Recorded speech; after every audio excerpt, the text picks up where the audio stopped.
Is South Africa a suicidal nation? Shocking statistics reveal one South African takes their own life every hour.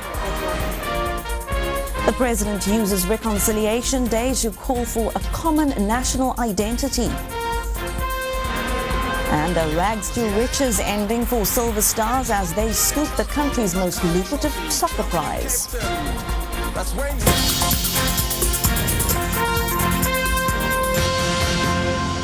This is E-News Prime Time. A very good evening. Shocking new figures reveal at least one South African commits suicide every single hour. And as the festive season gets underway, experts have warned those numbers will increase. The festive season, for most a time for holidays, family, presents and relaxing. But for some, it's the loneliest time of the year. It's those people whose desperation often ends in suicide. And experts say the statistics are frightening. We calculate about 1 to 2 suicides per hour and about 10 to 20 more attempts per hour, people who try. That gives you quite a phenomenal rate. That equates to thousands of suicides every year. And the situation worsens during the festive season. Any celebratory season that reminds you of people you've lost or loved before that are no longer there could be a high risk factor for depression and elevated stress. But this is a stressful time for most people. If you're feeling lonely or overwhelmed this festive season, experts say you do have options. If people are feeling hopeless, it always helps to reach out to somebody and talk. You know, talk to somebody that you trust.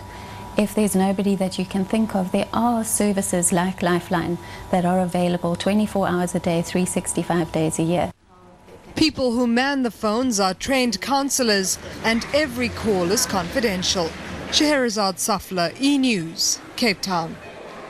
Well, we're not even halfway through the holidays and already scores of people have died on the nation's roads. In the latest fatal accidents, an entire family of 6, including a baby, has been wiped out in an accident in Mpumalanga. And a bus crash in the Eastern Cape has claimed 8 lives. As the holiday exodus gets into full swing, authorities are warning there'll be no mercy for those who break the law. The festive season exodus to the coast. 2,000 cars entering KwaZulu-Natal every hour, and some drivers are flagrantly breaking the law. Authorities have nabbed 66 drunk drivers at various roadblocks in the past 24 hours, half of them on this highway in Chatsworth, just outside Durban. Their arrests brings to almost 300 the number of drivers taken into custody since the start of the festive season.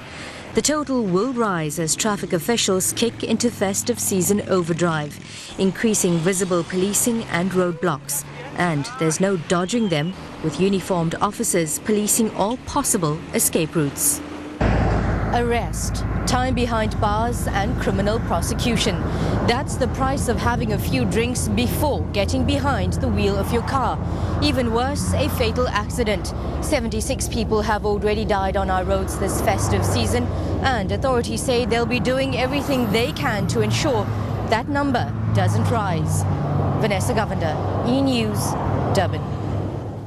President Thabo Mbeki has called on South Africans to be unified as the nation seeks to redefine itself. He was speaking during Reconciliation Day celebrations in Pretoria. Just weeks ago, crowds in Pietermaritzburg booed the president, but this time the reception was quite different. Pietermaritzburg just a few weeks ago, a hostile reception for President Thabo Mbeki in a Jacob Zuma stronghold.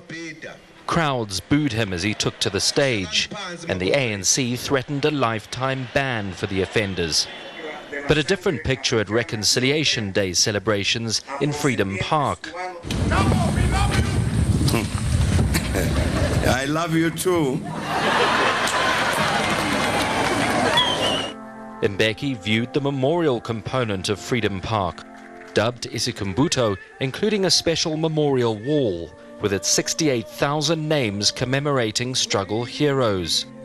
It's a wall that honors the past, but that the president feels will help South Africans look to the future.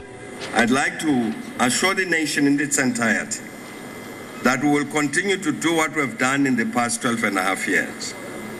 to defend our constitution, our laws, and our organs of state.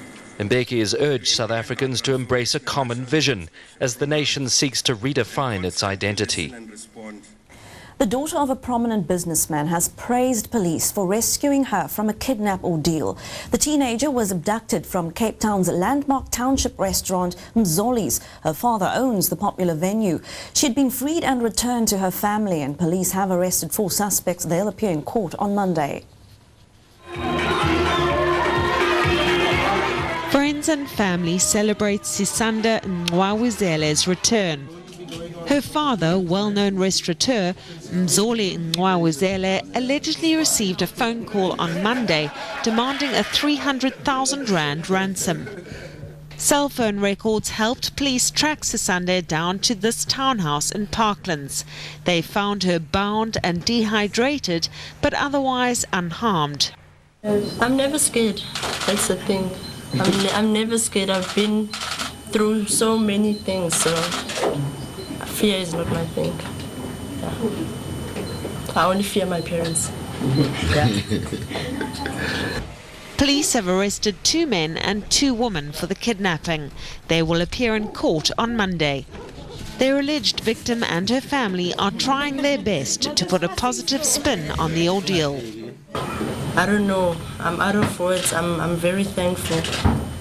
This whole drama has given me another way of perceiving government and the system and everything. I'm just thankful for everything. Glad to be home.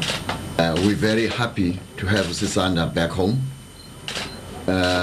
We've been very worried, having sleepless nights, but now at least my blood pressure is going a little bit down.